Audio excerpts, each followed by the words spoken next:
बच्चों, हमारी यात्रा शुरू हो चुकी है। आपने मेरे ख्याल से चैनल को सब्सक्राइब जरूर करिएगा। आपकी अपनी हिंदी बाय लक्ष्मी मैम, इस चैनल को सब्सक्राइब कीजिए, ज्यादा से ज्यादा इस वीडियो को शेयर कीजिए, ठीक है। और हेलो बच्चों, मैं डॉक्टर लक्ष्मी शर्मा आपके अपने Hindi channel Hindi by Lakshmi ma'am के इस चैनल पर आप सभी का स्वागत करती हूँ।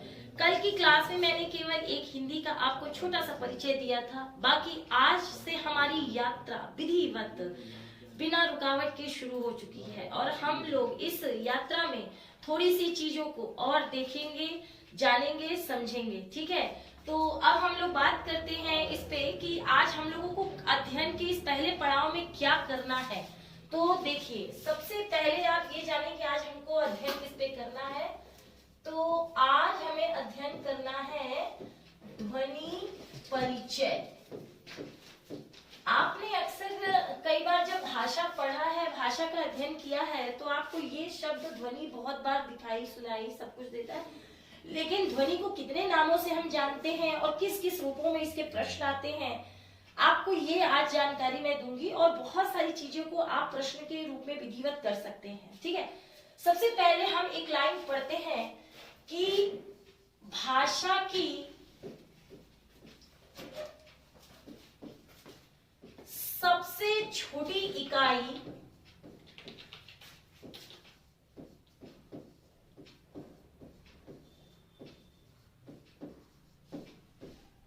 ध्वनि है, ठीक है।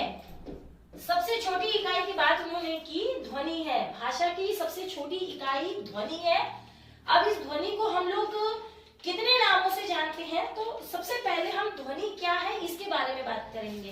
क्योंकि बेटा सभी लोग तो ध्वनि क्या है ये लाइन आप सब रटी हुई लाइन है, लेकिन ध्वनि के कैसे कैसे प्रश्न पूछे जाते हैं वो आप देखिए। एक प्रश्न तो आपको आता है कि ध्वनि का मूल रूप क्या है, ठीक है। तो पहली इसकी विशेषता है कि ध्वनि अमूर्त होती है। कोई भी ध्वनि है, ध्वनि अमूर्त होती है। अमूर्त का मतलब है जो ये दिखाई नहीं देती है, ठीक है। तो फिर हम ध्वनि कैसे समझते हैं कि ध्वनि है, तो कानों से कोई भी अगर हम किसी भी आवाज को, ध्वनि को सुनते हैं तो उसे हम ध्वनि का नाम देते हैं, ठीक है। अब भाषा के क्षेत्र में हर ध्वनि बन जाए या हर ध्वनि सार्थक हो जाए कोई जरूरी नहीं। एक प्रश्न तो आपका ये बनता है कि ध्वनि हमारी अमूर्त होती है। दूसरी, अगर हम देखते हैं दूसरी विशेषता की तरफ ध्यान देते हैं, तो ध्वनि को हम वर्ण भी कहते हैं, लेकिन कब? ध्वनि का लिखित रूप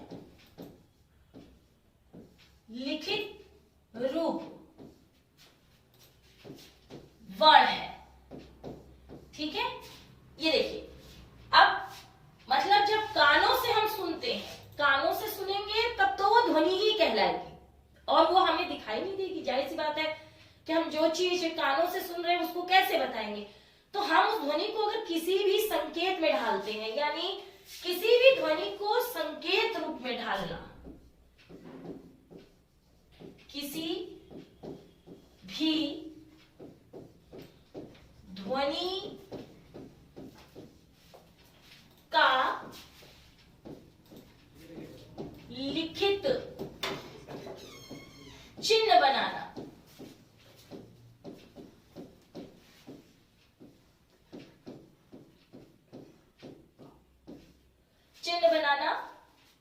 ध्वनि है, ठीक है। ये दो चीजें इसमें ऐड हुई हैं। आप यहां देखिए, एक बार आपसे ये पूछा जाता है कि भाषा की सबसे छोटी इकाई क्या है, ध्वनि है। कभी कभी प्रश्न आता है उसमें ध्वनि नहीं वर्ण कर देता है।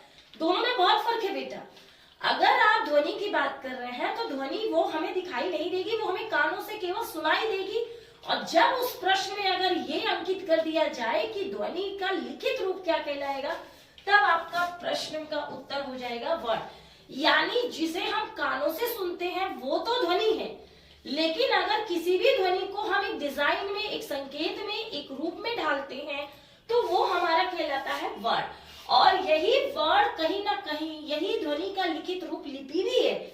यानी हम वर्ण को लिपि के नाम से भी जान सकते हैं, ठीक है। लिपि के नाम से भी जानते हैं।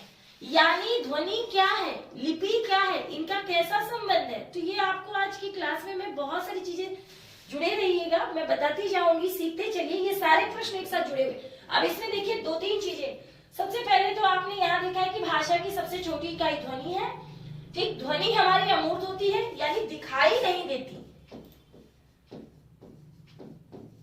दिखाई नहीं देती। ठीक है, दिखाई नहीं देती, केवल कानों से सुनाई दी जाती है। ठीक है, दूसरा देखिए ध्वनि का लिखित रूप। लिखित रूप का मतलब आप जैसे समझिएगा, अगर आपको कोई बिल्डिंग बनवानी है तो आप दिमाग में एक खाका बनाते हैं कि एक बड़ा सा चौकटा होगा, उस पे हम यहाँ पर ये बनाएंगे, यहाँ पे ये बनाएंगे, आपके दिमाग में है ना। जब तक उसे कागज पर आप पेंसिल से नहीं बनाते हैं तो क्या आप ऐसे ही बिना दिमागी ख्याली से किसी भी बिल्डिंग को, किसी भी कमरे को खड़ा कर सकते? नहीं। तो ठीक उसी तरह से जब तक ध्वनि कानों से सुनाई देती वो ध्वनि ही रहेगी, वो कभी वर्ण या लिपि नहीं बनेगी। और वर्ण और लिपि एक दूसरे के समानार्थी भी हैं। लिपि की परिभाषा बनाई गई है कि जिन ध्वनियों का जो सांकेतिक चिन्ह होता है, जिनके द्वारा वो लिखी जाती है, वो लिपि है, मगर ध्वनि का जो लिखित रूप है वही वर्ण भी है, यानी ये दोनों समानार्थी। अच्छा, वर्ण में क्या है? वर्ण में दो आते हैं, स्वर आते हैं, व्यंजन आते हैं। कोई भी आप भाषा पढ़िएगा तो किसी भी भाषा को पढ़ने में स्वर व्यंजन का बहुत बड़ा योगदान है। तो हम लोग आगे की तरफ चलते हैं फिर।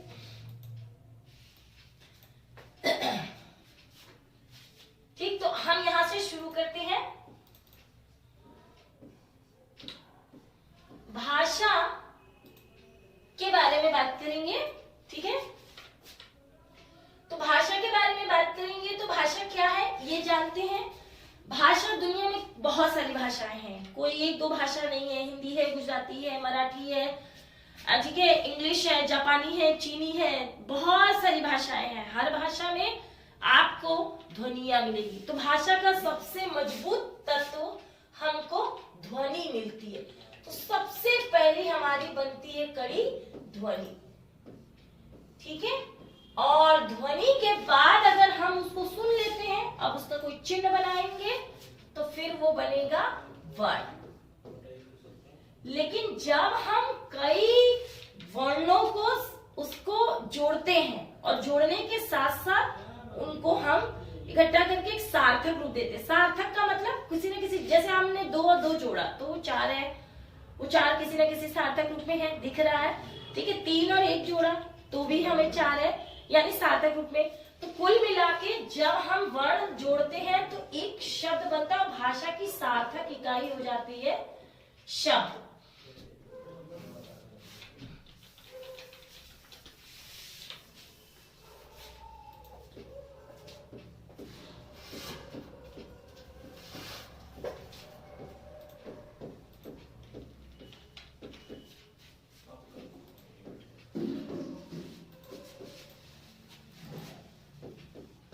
अच्छा, शब्दों के बाद हम कुछ ना कुछ उनके साथ और एक्सपेरिमेंट करते हैं, कुछ और जोड़ते हैं, तो वो हमारा बन जाता है पद।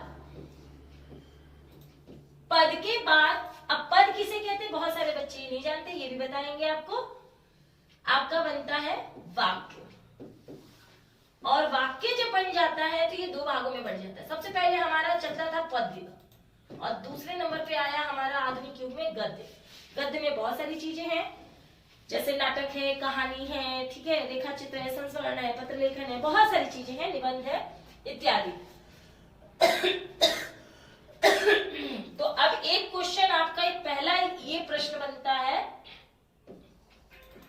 ध्वनि की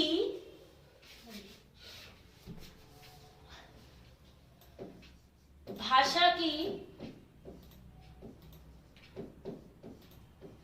मूलभूत,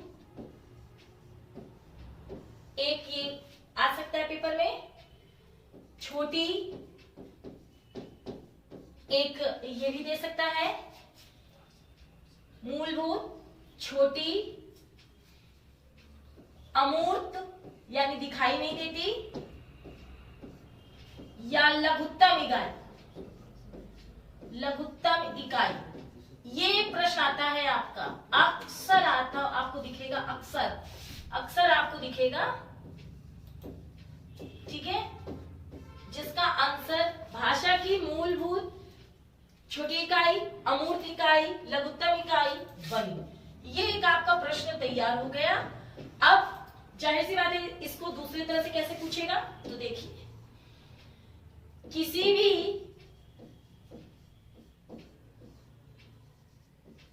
ध्वनि का लिखित एवं सांकेतिक, लिखित कह सकते हो, सांकेतिक कह सकते हैं, ठीक है, रूप वर्ण है, ठीक है। मतलब किसी भी ध्वनि का लिखित या सांकेतिक रूप, आपको ये प्रश्न किस तरह से आएगा वो भी मैं दिखा देती हूँ, ठीक है। चीजों को आपको वो भी समझना है। किसी भी ध्वनि का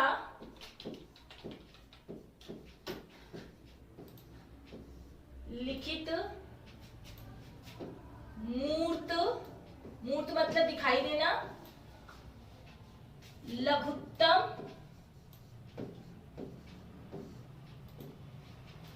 या सांकेतिक इकाई,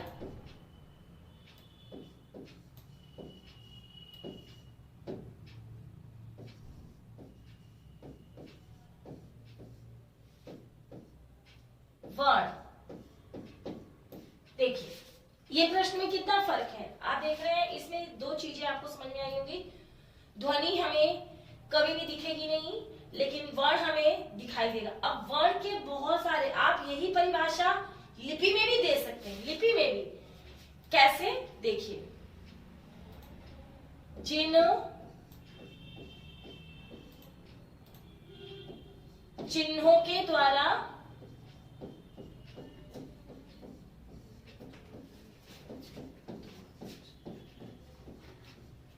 ध्वनि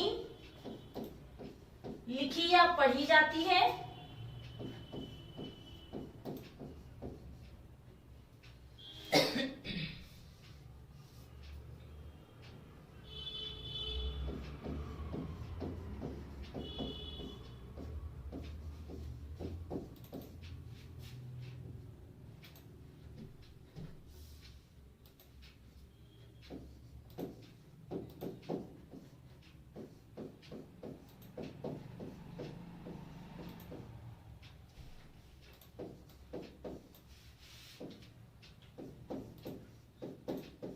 लिपि। ये देखिए दोनों ही चीजें एक है, तो ये आपको भ्रम तो बिल्कुल अलग हो गया होगा कि ध्वनि किसे कहोगे आप, लिपि किसे कहोगे आप, और वर्ण किसे कहोगे, ठीक है। अब आते हैं हम लोग, एक नाम सुनते हैं अक्सर जब हम टेट सीटेट का पेपर दे रहे होते हैं तो स्वनिम और रूपिम भी जानते हैं, ठीक है। तो अब हम लोग वर्ण की प्रक्रिया की तरफ चलेंगे कि वर्ण असल में हम लोग वर्ण को भी क्या कहते हैं। तो आपको यहाँ दिख रहा होगा कि ध्वनि का जो लिखित रूप है वही वर्ण है। तो अब वर्ण को हम स्वनिम भी कह सकते हैं। स्वनिम क्यों कहेंगे, क्योंकि कोई भी ध्वनि जो अब किसी भी स्वतंत्र रूप से बोली हो या किसी के सहारे से बोली जा रही हो और एक सार्थक रूप में ना हो, फ्री स्टाइल में हो, तो वो स्वनिम है, ठीक है। तो जस्ट इसके बाद और देखते हैं।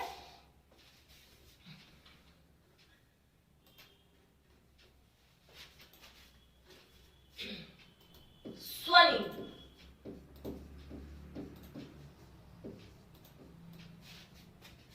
वर्ण का दूसरा नाम,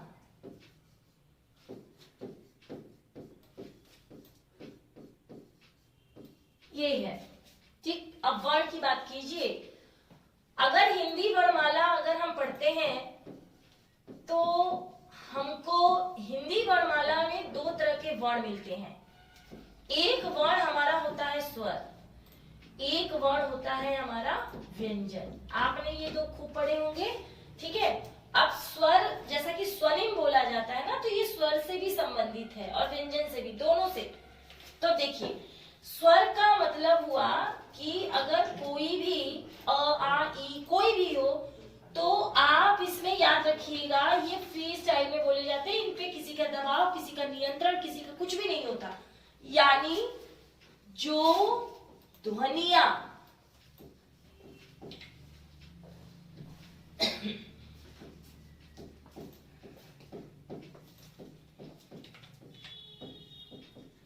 स्वतंत्र होती हैं।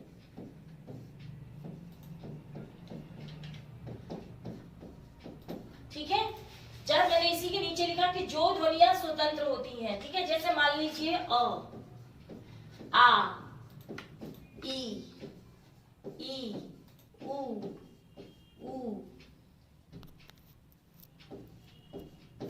री,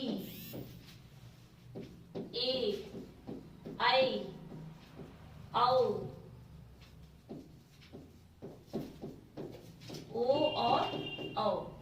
ठीक है, या अंग और आहा, ये दिख रहा है आपको। अब अगर आप व्यंजन की बात करें जो स्वरों की सहायता से बोली जाती हैं, जो ध्वनियां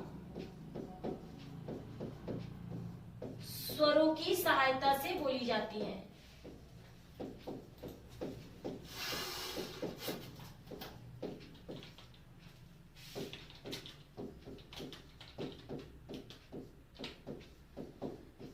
बोली जाती हैं। ठीक, क्या फर्क दिख रहा है आपको? दिख रहा होगा स्क्रीन पे, फटाफट दिख रहा होगा। ये स्वतंत्र होती है, ये स्वरों की सहायता से बोली जाती हैं। ठीक है, अब जैसे हमने, अब देखिए कितना बड़ा फर्क हो जाएगा। यदि क लिखा है और उसके नीचे हलंत लगा है तो ये वर्ण है, याद रखिएगा बेटा, यहीं पे आपको चीजें समझनी है। फिर ये वर्ण भी है और फिर ये ध्वनि भी है, दोनों चीज आप कह सकते हो। परंतु यदि क में हमने मान लीजिए उ की मात्रा जोड़ दी तो बन गया कु, मगर अब ये वर्ण और ध्वनि नहीं कहलाएगा बल्कि अक्षर कहलाएगा। मतलब आपको स्वीकुल से बिल्कुल समझना है कि ध्वनि कब आप आंसर देंगे, ठीक है, वर्ण कब आप बोलेंगे, ठीक है, वर्ण में स्वर कब आप बताएंगे, स्वनिम कब बोलेंगे और कब आप अक्षर बोलेंगे। इनमें हल्का हल्का फर्क है, ये है सब एक ही चीजों। और सबसे बड़ी बात, वर्ण को ही हम लिपि के नाम से भी जानते हैं। स्वनिम में, अक्षर में हमारे केवल आपके स्वर भी आएंगे और व्यंजन भी आएंगे। इसी तरह इसमें भी आपके स्वर भी आएंगे और व्यंजन भी आएंगे। तो कुल मिला के हमको ये चीजें एकदम समझ लेनी है कि ध्वनि का मतलब, एक लाइन की आपकी बात हो जाती है कि ध्वनि का मतलब होता है कि हमारा वो ध्वनि पार्ट है भाषा का जो हमें कानों से केवल सुनाई देता है, जिसे हम देख नहीं सकते, छू नहीं सकते, किसी को दिखा नहीं सकते। अच्छा, दिखाने के लिए क्या चाहिए? जैसे मान लीजिए मैंने कुछ भी कोई ध्वनि बोली मुंह से, अब हमें उसे बताना है, लिखना है, काइचो लिखना है, तो कैसे लिखेंगे? अपने भाषा की कोई भी सिंबल लेंगे और उस सिंबल से हम इसको लिखेंगे। ठीक है, मान लीजिए अंग्रेजी का कोई शब्द है, अंग्रेजी का कोई भी शब्द है, जैसे आउच बोलते हैं हम लोग, तो आउच अगर हम बोलते हैं तो उसे हम अपने सिंबलाइजेशन में लिखते हैं, आउच, दिखा। तो अगर हमको ये सिंबल नहीं मिलेगा तो हम कैसे बताएंगे कि ध्वनि क्या? तो सिंबलाइजेशन ही बन जाता है वर्ण या लिपि। ठीक है, अब वर्ण, हमारी वर्णमाला में कितने तरह की ध्वनियां हैं? स्वर भी है, व्यंजन भी है, सभी को मालूम है। ठीक, अब स्वर व्यंजन हमारे स्वनिम भी कहलाते हैं, अक्षर भी कहलाते हैं, मगर व्यंजन हमारे वर्ण और ध्वनि कब होंगे? जब उनके नीचे हलंत लगा होगा, और अक्षर कब होंगे? जब उनमें स्वर जुड़ा होगा। तो कुल, जब ध्वनि स्वर युक्त हो तो उसे हम अक्षर कहेंगे, और जब स्वर युक्त ना हो तो उसे हम वर्ण कहेंगे। तो ध्वनि यानी स्वर रहित व्यंजन,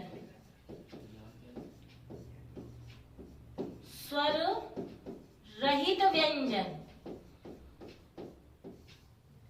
और स्वर सहित व्यंजन। मगर ये नियम केवल व्यंजन के साथ लागू है, स्वरों के साथ लागू नहीं है। स्वर हमारे वर्ण भी है, ध्वनि भी है और अक्षर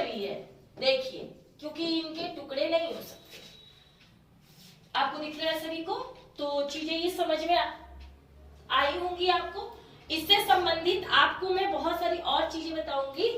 तो एक मोटा मोटा आपने अंतर क्या सीखा, ध्वनि सीखी, वर्ण, ध्वनि का लिखित रूप, स्वर, ध्वनि वो ध्वनि जो स्वतंत्र होती है, व्यंजन जो स्वरों की सहायता से बोली जाती है, स्वनिम किसी भी ध्वनि का मूल रूप, ठीक है, अक्षर में डिवाइडेशन हो जाता है, स्वर व्यंजन दोनों आते हैं, लेकिन यदि हलंत लगा हुआ यानी कि स्वर रहित व्यंजन है तब तो वो वर्ण है, स्वर सहित व्यंजन है तो वो अक्षर है। तो व्यंजन के लिए दो मापदंड है, ठीक है। जैसे हमारे यहाँ स्त्री घर के भी काम देखती है और बाहर के भी काम देखती है, ठीक है। तो वो लेकिन ऐसा नहीं है कि पुरुष के लिए घर के काम है, बहुत कम ही दायरे में ही बनाए जाते हैं, उनको हमेशा हम बाहरी दुनिया का मालिक बनाते हैं। लेकिन जब एक स्त्री काम करती है तो उसको दोनों मापदंडों पे उतारा जाता है। ठीक उसी तरह से हमारे वर्ण की जो यात्रा, व्यंजन की जो यात्रा है, वो यात्रा दो तरह की है। स्वर अपने आप में स्वतंत्र होते हैं और जो व्यंजन है वो स्वतंत्र नहीं होते, उनको किसी ना किसी चीज की सहायता की जरूरत पड़ती है, ठीक है। तो अब इस पे बात करते हैं, आगे चलते हैं अब नेक्स्ट पेज पे। तो एक प्रश्न हमारा ये क्लियर हुआ। अब हम लोग पढ़ेंगे कि भाषा की जो आपने पढ़ा था कि शब्द किसे कहते हैं, पद किसे कहते हैं, ये भी जानिए। कोई भी ध्वनि मिला लेने से शब्द नहीं बनता। जैसे मेरा अगर हिंदी भाषा की हम बात करते हैं तो जैसे मान लीजिए प, ज, क, म, क्या कोई शब्द बना? इसका कोई अर्थ है? किसी वस्तु की तरफ इंगित किया, किसी व्यक्ति की तरफ बोध कराया? नहीं। कोई ध्वनियां मिलकर जब किसी व्यक्ति की तरफ बोध ना कराए, किसी वस्तु का नाम ना बताए, किसी स्थान का नाम ना बताए, किसी भी भाव की फीलिंग का नाम ना बताए, तो समझिए कि वो सार्थक नहीं है, ठीक है। अगर वो सार्थक तभी है जब वो उस व्याकरण में कहीं ना कहीं किसी चीज का, जैसे अगर हमने लिखा ज और ल, तो ये अर्थ है, ठीक है। जैसे हम लिखते हैं पतंग, ठीक, ये इसका अर्थ है। लेकिन अगर हम ये कहें त ग प, इसका कोई अर्थ नहीं है। ग त प, इसका कोई अर्थ नहीं है, ठीक। यानी कुल मिला के हमको ध्वनियां जो भी जोड़नी है वो किसी न किसी एक व्यक्ति, एक वस्तु, एक स्थान या भाव की तरफ हमको जरूर बोध कराए, तभी वो भाषा का एक भाग बन सकता है। अनर्थक शब्दों का कोई उसमें रोल नहीं होता, यानी उसको सम्मिलित नहीं करते, ठीक है। हो सकता है कि ये शब्द कहीं किसी और भाषा में प्रयोग होते हो, मगर हिंदी भाषा में ये शब्दों का कोई अर्थ नहीं है। तो अब इसी पे बात करेंगे कि ध्वनियों से हमें क्या बनाते हैं और किस तरह से बात करते हैं।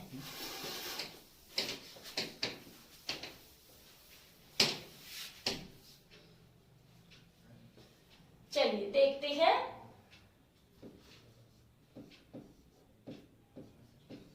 भाषा का निर्माण ध्वनियों के सार्थक मेल से होता है।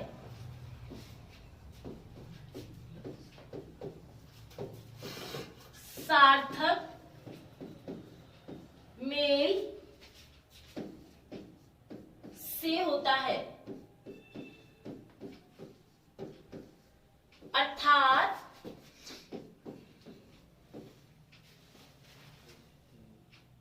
वह ध्वनियों का समूह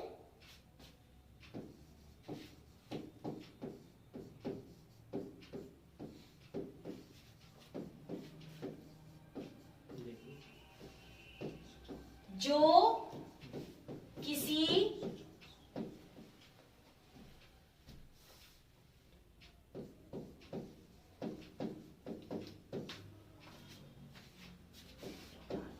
व्यक्ति, वस्तु, स्थान और भाव के नाम का बोध कराए।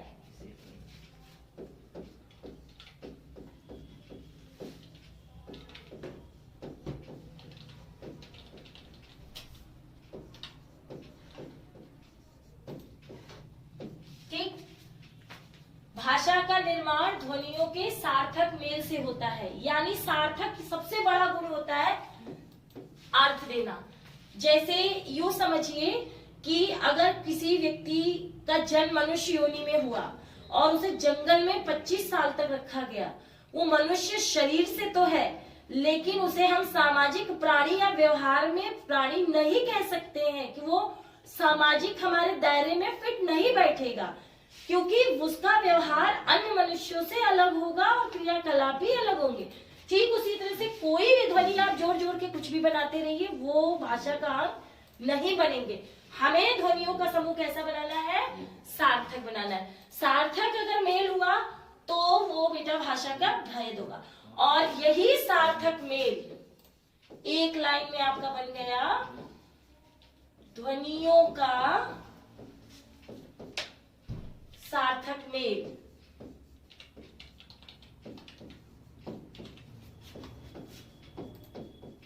शब्द भी है और रूपिम भी है, जो कि आप लोग अक्सर सीटेट टेट में पढ़ते हैं, जो बच्चे समझ नहीं पाते।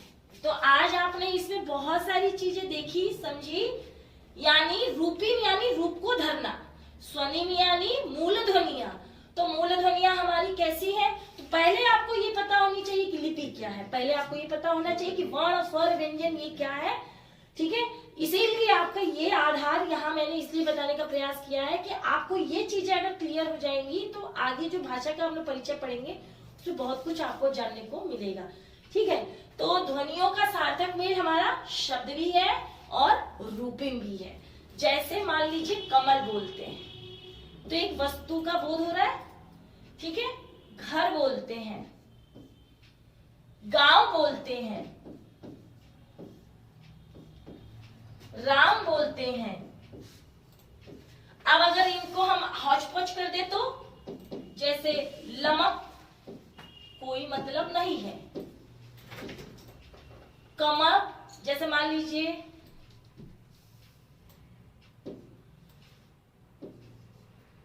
मलक, इसका भी कोई मतलब नहीं है, रघु कोई मतलब नहीं है। ठीक है, वांग इसका भी कोई मतलब नहीं है। ठीक है, अब इसमें एक क्रिया तैयार हो जाएगी। तो कुल मिला के हम कह सकते हैं कि जब तक हमारी ध्वनि तैयार ना हो कोई भी अर्थ देने के लिए, अब इसमें क्रिया मरा तैयार हो जाती है, तो ये सार्थक के घर में आ जाएगा, ये सार्थक के घर में आ जाएगा, मगर ये सार्थक के घर में नहीं आएगा। तो कुल मिला के आपको ये बातें समझ में आई होंगी। तो हम लोगों ने आज की कक्षा में जो चीजें सीखी वो ये चीजें हमने जानी कि ध्वनि किसे कहते हैं, अक्षर किसे कहते हैं, वर्ण किसे कहते हैं, व्यंजन किसे कहते हैं, रूपिम किसे कहते हैं, शब्द किसे कहते हैं।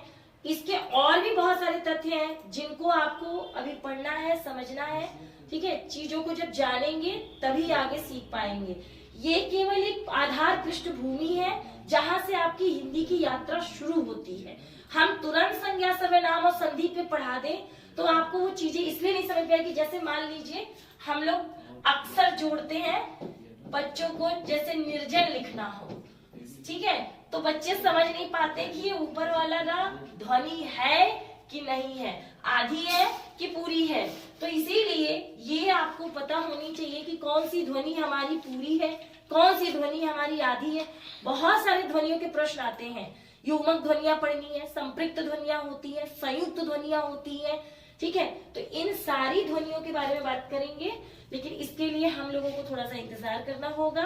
तो आज के लिए बस इतना ही। सो बच्चों, हमारी यात्रा शुरू हो चुकी है। आपने मेरे ख्याल से चैनल को सब्सक्राइब जरूर करिएगा। आपकी अपनी हिंदी बाय लक्ष्मी मैम, इस चैनल को सब्सक्राइब कीजिए, ज्यादा से ज्यादा इस वीडियो को शेयर कीजिए।